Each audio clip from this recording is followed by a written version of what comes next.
جو تیرے غلام ہوں گے بندش مراد غلام جو تیرے غلام ہوں گے وہ تیرے راستے پہ چلیں گے. تو کہنے کا مقصد ہے کہ اخلاص اتنی بڑی طاقت کا نام ہے کہ بڑے سے بڑے شیطان کے اوپر انسان ابلیس کے اوپر غالب آ جائے گا اور اس کا عمل صرف اللہ کے لیے ہوگا. دلیل میں ایک واقعہ میں آپ کے سامنے پیش کرنا چاہتا ہوں. صلوات پڑھیں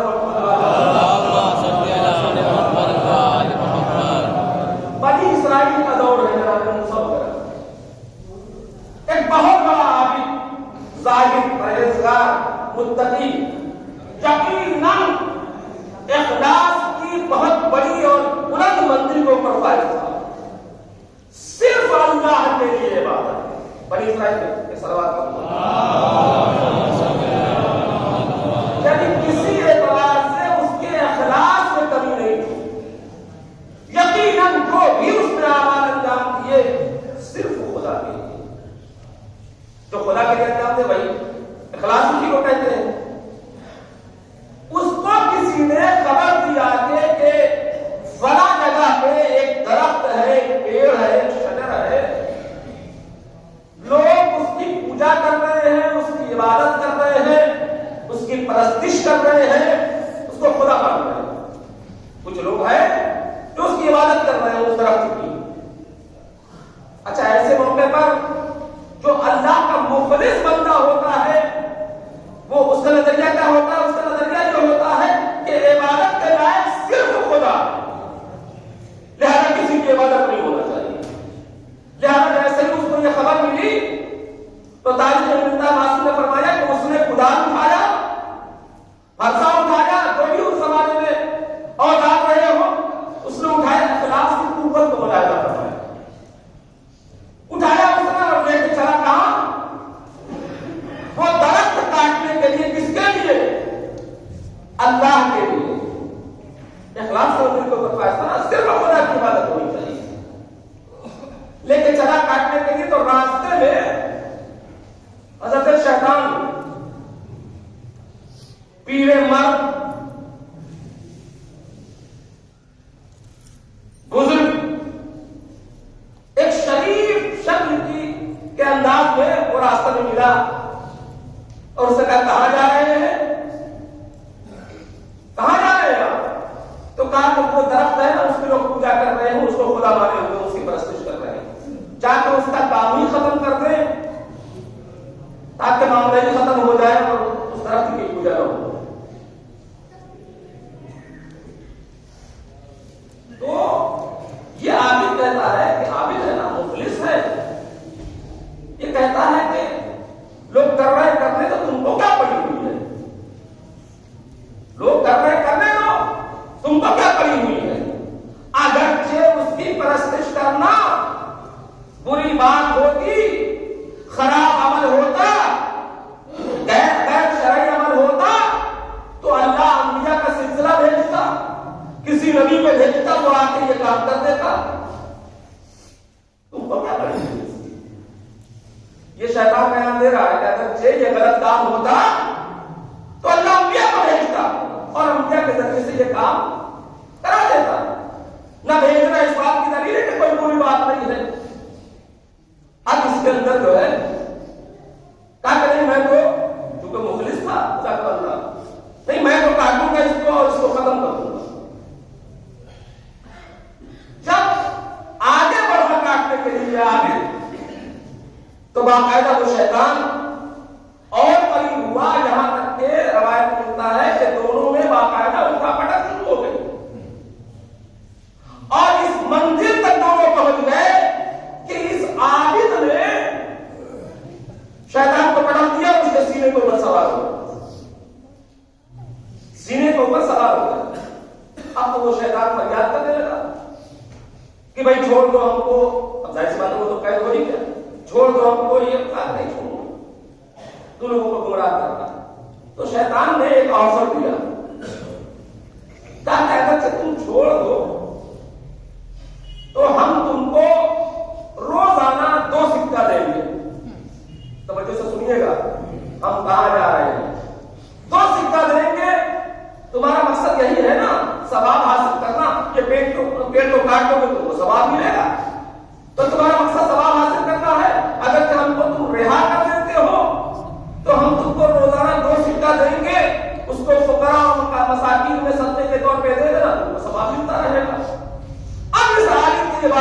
آ گئی. اب اس نے کہا کہ اگر سے نہیں دیں گے تو پھر اس کے بعد تم کو جو چاہے کرنا، ہم حاضر ہیں، قتل کر دینا، باہر آنا. اس عابد کے بعد سمجھ میں آ گئی، سینے سے اتر گیا. عابد رات آئی، بستر کے نیچے تو سارا سکہ ہی کا مسئلہ ہے. جہاں سکہ کا مسئلہ آتا ہے سارا فلوس ختم ہو جاتا ہے، چاہے وہ عالم ہو چاہے عوام ہو. جو حالات چل رہے ہیں سلوات پڑھتے محمد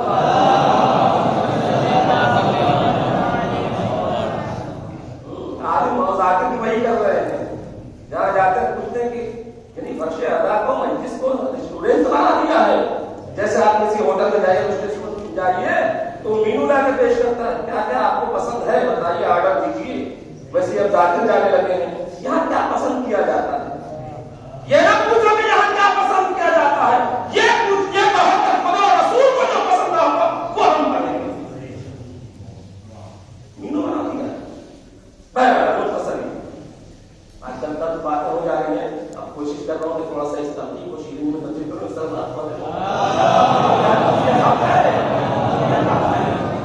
ورنہ ہم بھی پکڑے جائیں گے. ویسے بھی امراض چل رہے ہیں، کب کون چلا جائے. ایسے حالات میں انسان اگر نہ سدھرے تو کب سدھرے گا؟ جب تک موت و حیات کا کوئی بھروسہ نہیں ہے. ایک سلام پڑھا تھا محمد مختصر یہ کہ سینے سے اتر گیا. رات ہوئی، بستر کے نیچے 2 سکے ملے اس کو. اس نے رائے خدا میں دے. رائے خدا میں دیکھ کے بڑا خوش ہے کہ چلو اسی بہانے ہم ثواب حاصل کر رہے ہیں. دوسری رات آئی تو یہ پوری رات انتظار میں گزار دیا، وہ 2 سکہ دینے کے لیے وہ نہیں آیا. تیسرے دن تو پھر وہی ادار اٹھایا. اس نے ادار اٹھایا، پیسہ اٹھایا، ادار اٹھایا کہ آپ کو کاٹ میں یہ دھوکہ دیا ہے، اب تو کاٹ دوں گا. اب جب کاٹ میں پہنچا تو پھر وہ آ گئے. حضرت کہتے کیوں کاٹ رہے ہو؟ کہا کہ تم نے دھوکہ دیا. پھر لڑائی شروع ہو گئی. اب کیا ہوا؟ معاملہ ہی الٹ گیا. پہلے عابد نے پٹکا تھا، اب شیطان نے اس کو پٹک دیا. اور عابد کے سینے میں سوار اخلاص کی طاقت بتا رہا ہوں، شیطان عابد کے سینے میں سوار ہو گیا. اب یہ عابد فریاد کرنے لگا چھوڑو، آ کر نہیں چھوڑیں گے، نہیں چھوڑیں گے. آخر میں شیطان سے عابد نے کہا کہ آخر ماجرا کیا ہے؟ پرسوں ہم تیرے اوپر غالب آ گئے تھے، تو مغلوب ہو گیا تھا. آج تو غالب آ گیا، ہم مغلوب ہو گئے. وجہ کیا ہے؟ کہا کہ وجہ یہی ہے کہ کل جو تم آئے تھے واقعاً خدا کے لیے کرنے آئے تھے، اخلاص کی منزل میں تھے. درخت کو خدا کے لیے کاٹنے آئے تھے. تو جو خدا کے لیے کام کرتا ہے شیطان کبھی اس کو غالب ہی نہیں آ سکتا. اور آج تم 2 سکے کے چکر میں آئے تھے، 2 سکے کی وجہ سے، لہذا اب میں غالب ہو گیا، تم مغلوب ہو گئے. تو ذرا گرامی کہنے کا مقصد کیا ہے کہ جو بھی کام کرو خدا کے لیے کرو گے تو بڑے سے بڑا شیطان، چاہے تم دنیاوی شیطان ہو چاہے اخروی شیطان ہو، وہ ہمارے اوپر غالب نہیں آ سکتا. اور جب غالب نہیں آئے گا تو ہم سے اچھائیاں صادر ہوں گی، برائیاں نہیں صادر ہوں گی. ایک سلامت جو بھی ہمارا کام کروں اخلاص کے ساتھ صرف خدا کی. اللہ گرامی کے اہل تو ہم مانتے ہیں ان کے اخلاص ہی تھا. لیکن سوال یہ پیدا ہوتا ہے کہ یہ اخلاص پیدا کیسے ہو؟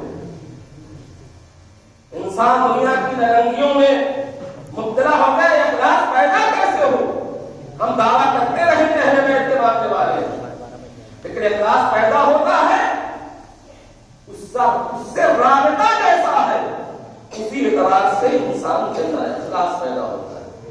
ہم کو یہ دیکھنا ہے کہ اپنے پروردگار سے ہمارا رابطہ کیسا ہے. اگرچہ رابطہ جب والا ہے، چلو نماز پڑھ لیں. دیکھیے جمعے کے دن کتنا بتایا جا رہا ہے کہ کتنی مرتبہ اعلان کیا جا چکا کہ نماز جمعہ 2 رکعت ہے اور یہ ظہر کی جگہ ہے.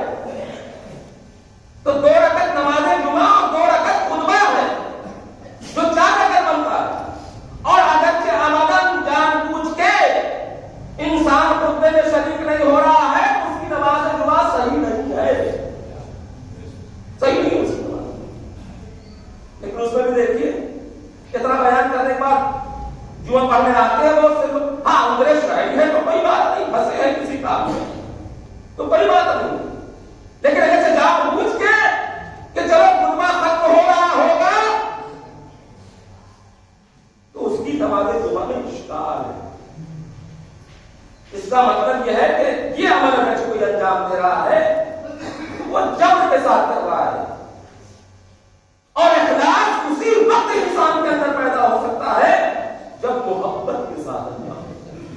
ہم بچے نماز پڑھ رہے ہیں، عبادت کر رہے ہیں تو اس میں جب نہیں ہونا چاہیے، بلکہ محبت کے ساتھ عبادت ہونا چاہیے. اس سے یہ اندازہ ہو جائے گا کہ جس پروردگار عالم کی تم عبادت کر رہے ہو محبت کے ساتھ رابطہ قائم ہے، جبر کے ساتھ رابطہ قائم نہیں.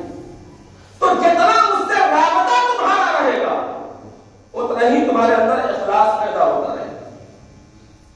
ہزار گرامی آج اگر ہماری کوئی مدد کر دیتا ہے تھوڑے سے پیسے سے، تھوڑی سی دولت سے یا کسی اور جہت سے، تو اس سے کیا کرتے ہیں ہم؟ توجہ کہاں بیٹھے ہیں ہم؟ تھوڑی سی کوئی انسان آڑے وقت میں کام آ جاتا ہے، مدد کر دیتا ہے، تو اس سے رابطہ بڑھانے کی کتنی کوشش کرتے ہیں. بھائی اس سے رابطہ خراب نہیں ہونا چاہیے، اس لیے کہ یہ گاہے بکاہے آڑے وقت کام آتا ہے. کوشش یہ رہتی ہے کہ محبت میں اضافہ ہو. گاہے بکاہے چلے جا رہے، کیسے بھائی کیسے آنا ہوا، بس سلام کرنے چلے جا رہے. کیوں؟ اس لیے کہ تھوڑی سی اس نے مدد کیا تو ہم اس سے محبت کا رابطہ بڑھانے لگے. دل یہ چاہتا ہے کہ برابر اس سے ملاقات ہوتی رہے. جس پروردگار اعظم نے کتنی نعمتیں ہم کو دی ہیں، کتنی ایسی نعمتیں دی ہیں اس اللہ نے کہ جس کا بدل کائنات میں نہیں ہے. ہمارے جسم کی اگر اتنی خراب ہو جائے تو دنیا نے جتنی بھی ترقی کر لی ہو بنایا کتنی. یہ جو ہم سانس لے رہے ہیں، آکسیجن لے رہے ہیں، یہ بہت بڑی نعمت ہے. اسی کرونا وائرس میں سب سے بڑی جو پرابلم انسان کے اندر پیدا ہوئی کیا ہے؟ آکسیجن کی. ایک نعمت اس نے دی ہے، بغیر مانگے کتنی نعمتیں دی ہیں. اس کے بعد بھی کہہ رہا ہے کہ بغیر مانگے بھی دی ہے، اس کے بعد بھی تم مانگو تو ہم دیتے رہیں گے. مگر ایک نماز جمعہ کے لیے اس کے پاس وقت نہیں ہے. 5 وقت نماز کے لیے اس کے پاس وقت نہیں ہے. ظاہر کرنے بڑی تکلیف ہوتی ہے کچھ لوگوں کو دیکھ کے کہ کوئی کام دھندا نہیں، نہ نماز پنجگانہ کے موادی ہے، نہ نماز جمعہ کے آدھی. کم سے کم روز جمعہ کے اللہ کی بارگاہ میں شکل دکھا دو کہ پروردگار اس سے ہم نے رابطہ منقطع نہیں کیا. تو اس نے یہ نعمتیں دی. تو کہنے کا مقصد یہ ہے کہ جب تک یہ محبت کے ساتھ اس اللہ سے ہمارا رابطہ نہیں ہوگا ہمارے اندر اخلاص نہیں پیدا ہو سکتا. اور رابطہ الہی سب سے بڑا رابطہ، اہل بیت کا سب سے بڑا رابطہ کون ہے؟ خدا ہے. خدا سے رابطہ ہے. تو ہم اہل بیت کے قریب اسی وقت ہو سکتے ہیں کہ جب خدا سے رابطہ ہمارا قریب، اور جب خدا سے قریب رابطہ ہوتا ہے تو انسان کے اندر اخلاص پیدا ہوتا ہے. جب اخلاص پیدا ہوتا ہے تو پھر کیا قوت ملتی ہے انسان کو؟ کوئی برائی اس کے قریب نہیں آئی. اخلاص کی طاقت کیا ہے؟ خدا سے رابطے کی طاقت کیا ہے؟ صحیح رابطے کی طاقت کیا ہے؟ جبر کے ساتھ نہیں، محبت کے ساتھ. ابھی بھی وہ آیت اللہ ہے ایران میں، آیت اللہ حسن زادہ آموری. دنیا کا کوئی علم نہیں ہے جس علم میں وہ شخص ماہر نہ ہو. کافی بزرگ ہو چکے ہیں حسن زادہ آموری. رابطہ دیکھیں، خدا سے رابطہ کا نتیجہ کیا ہوتا ہے؟ اخلاص. دنیا کا کوئی علم نہیں ہے جس علم میں وہ آیت اللہ ماہر نہ ہو. اس کے ساتھ دینی علم، اس کے بعد عرفان کی عظیم منزل کو پر فائز، تقویٰ، پرہیزگاری، سیر و سلوک، رابطہ خدا سے.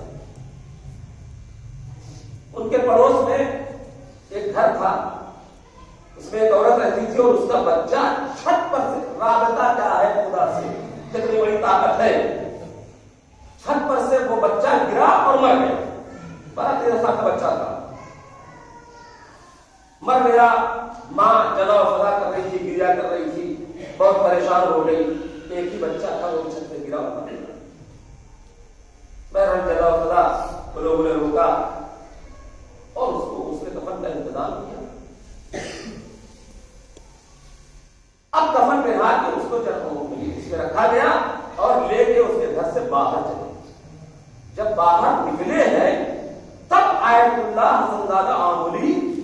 زندہ ہے وہ اپنے گھر سے باہر نکلی.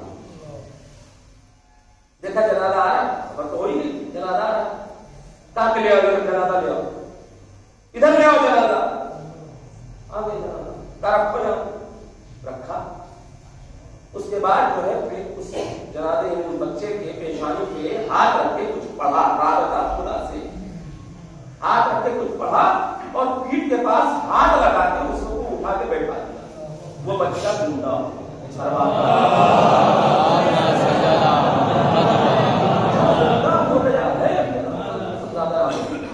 وہ بچہ زندہ ہو گیا. ماں سے کہا اس کو لے جاؤ. یہ عمل کرنے کے بعد وہ سیدھے اپنے گھر, چونکہ درس خارج دیتے تھے, اشتہار کا درس دیتے تھے, 3 دن پھر وہ اپنے گھر سے نہیں نکلے. چوتھے دن درس خارج کہنے کے لیے, پڑھانے کے لیے وہ گئے اس جگہ پہ. اب یہاں تو سواریہ نشان سب کے چہرے کے اوپر بنا ہوا ہے اور یہ بھی جانتے تھے کہ ہم سے سوال کیا جائے گا کہ یہ آپ نے کیا ہے.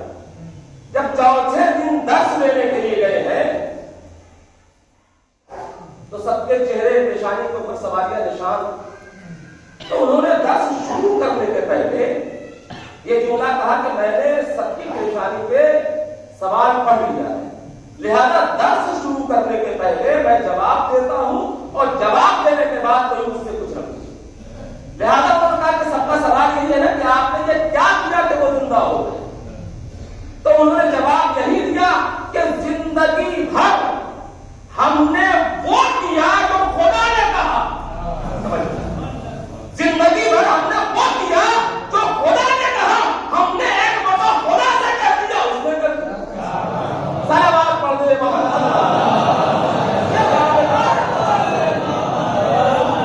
یہ خدا سے رابطہ ہے.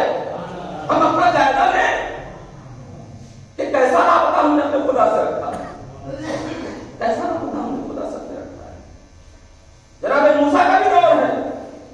ایک عورت ہے مستجاب الدعوات, اولاد کی ضرورت ہے, آ کے دعا کرا رہے ہیں لوگ, اولاد خدا دے رہا ہے. رزق کی پریشانی ہے, آ کے دعا کرا رہے ہیں, رزق مل جا رہا. جو پریشانیاں ہیں موسیٰ کے دور میں ہے, جناب موسیٰ کے دور میں وہ عورت ہے. جناب موسیٰ کو خبر ہوئی ایک اور عورت ہے بھائی مستجاب الدعوات, سب کی پریشانیاں دور کر رہی. آئے جناب موسیٰ, کہا کہ تم کیسے مستجاب الدعوات ہو گئی, کیسے لوگوں کی پریشانیاں دور کرتی ہے. تو اس نے کہا کہ اسے پریشانی دور کرنے کا. اس نے بھی وہی جواب دیا کہ جو خدا کہتا ہے میں وہ کرتی ہوں, لہذا میں جو کہہ دیتا ہوں وہ خدا کرتا ہے. یہ عام انسان کی بات ہے, معصومین کی بات نہیں ہے. اس کا مطلب یہ ہے کہ انسان کا رابطہ خدا سے جتنا قوی ہوتا چلا جائے گا, بلکہ میں کہتا ہوں کہ اگرچہ ہم غلام علی ہیں تو مردوں کو زندہ کرنا علی کا کام ہے. مردوں کو زندہ کرنا انبیاء کا کام تھا, مردوں کو زندہ کرنا عیسیٰ کا کام تھا. لیکن حقیقی اگرچہ ہم آپ غلام علی بن جائیں تو مردے کو زندہ کرنے کا اختیار ہم کو آپ کو خدا دے دیتا ہے. ایک سوال کر رہا ہوں,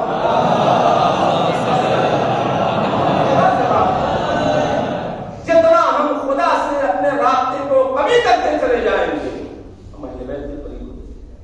اہل بیت کے بارے میں قرآن نے کیا کہا, اسی رابطہ کی بنیاد پہ اللہ نے کہا وما تشاءون الا ان یشاء اللہ.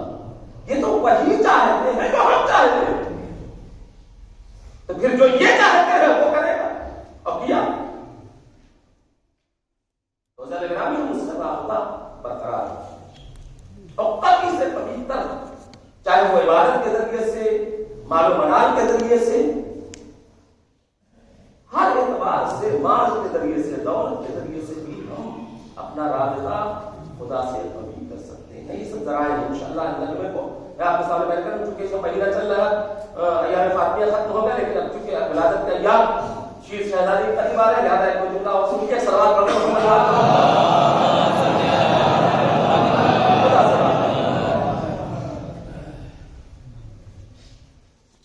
شہزادی کون ہے, حضرت زہرا سلام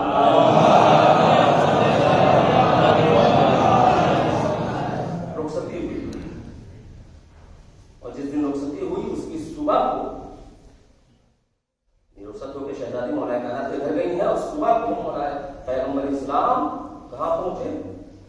زہرا لے جاؤ. یہ ہم کو درس دے رہے ہیں کہ خدا سے رابطہ بناؤ. تک الباب اور جیسے تک الباب کیا تو آواز آئی کون؟ تو پیغمبر نے کہا بیٹی میں ہوں تیرا بابا. شہزادے نے فرمایا بابا آ جائیے. اور جیسے ہی پیغمبر گھر کے اندر داخل ہوئے, تعلیم پڑھیے, جیسے ہی پیغمبر گھر کے اندر داخل ہوئے, دوسرا دن ہے نا شادی کا. ہمارے کیا دستور ہے؟ شادی ہونے کے بعد چاہے وہ شوہر ہو چاہے بیوی ہو, کم سے کم مہینوں جو ہے وہ پہلے جو کلچر اور ثقافت ہندوستان کی ہے, لال پیلے جوڑے پہنتی رہتی ہے, نئے لباس پہنتی رہتی ہے کہ نہیں ہے؟ جو ہمارے یہاں ڈال کے گاؤں ہونا چاہیے اور پیغمبر داخل ہوئے اور دوسرا دن ہے تو پیغمبر دیکھا کہ شہزادی بوسی کا لباس پہنی, بوسی کا لباس پہنی. دیکھو تو پیغمبر نے کہا کہ بیٹی وہ لباس جو ہم نے دیا تھا وہ لباس تجھے بہت پسند تھا, وہ کیا ہوا؟ ابھی شادی ہوئی ہے اور وہ پسندیدہ لباس تھا تیرا, وہ کیا ہوا آج تم نے پوسیدہ لباس پرانے لباس پہن لیے؟ تو شہزادی فرماتی کہ بابا آج صبح آپ کے آنے سے پہلے ایک فقیر آیا تھا اور ہم نے گھر میں چاروں طرف دیکھا تو کوئی چیز ہم کو نہیں نظر آئی ایسی کہ جو مجھے پسند ہو اور میں اس فقیر کو دے دوں. لہذا ان کو جو سب سے زیادہ پسند تھا یہ جوڑا ہم نے اتارا اور اس فقیر کو دے دیا. اس لیے کہ خدا یہ کہہ رہا ہے کہ لن تنالوا البر حتی تنفقوا مما تحبون. خدا کی راہ میں وہ لوگ جو ان کو سب سے زیادہ پسند ہے. ہم کو سب سے زیادہ لباس پسند تھا, ہم نے فقیر کو دے دیا. پیغمبر نے یہ سنا, مسکرائے. اب مسکرانے کے بعد تھوڑی دیر کے بعد پیغمبر فرماتے ہیں کہ صحرا جبرائیل آئے. اب بابا کیا کہہ رہے ہیں؟ کہا جبرائیل یہ کہہ رہے ہیں کہ خدا نے آپ کو سلام بھیجا, خدا نے آپ کو سلام بھیجا. جب اس طریقے سے رابطہ ہوتا ہے خدا کا, خدا سے انسان کا, تو وہ اس قابل ہو جاتا ہے کہ خدا ہو کے بندے کو سلام. خدا توفیق عطا فرمائے کہ ہم خدا سے رابطہ ویسے بنائیں کہ